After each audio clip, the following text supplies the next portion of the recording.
బ్రహ్మానందం గారికి దొంగ పాట అంటే ఎంత ఇష్టమో చూడండి. హలో, ఆ ట్విస్ట్ పెప్సీ అదిరిపోయింది డైజెస్టా? కదా.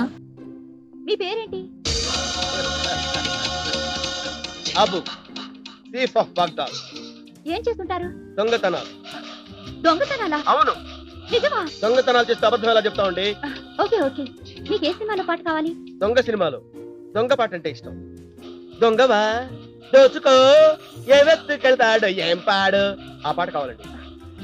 ఎంత దొంగ అయితే మాత్రం దొంగ సినిమాలో పాటే కావాలా? సరే, మీకెవరంటే ఇష్టం? మీరంటే ఇష్టం, మీరు వేసుకునే నగలంటే ఇష్టం, మీ రబ్బల నెక్లెస్ అంటే ఇష్టం, మీ కంఠాభరణం అంటే ఇష్టం, మీ బంగారు గాజులంటే ఇష్టం. మీరు నన్ను భలే ఫాలో అవుతున్నారే. అన్ఫార్చునేట్లీ ఆ నగలన్నీ ఈ రోజు వేసుకురాలేదు. మీరేం ఫీల్ అవ్వకండి మేడం, మీ నగలన్నీ నా దగ్గరే ఉన్నాయి. మీ దగ్గర ఉన్నాయా? మీరు ఎక్కడున్నారు? మీ ఇంట్లోనే ఉన్నాను.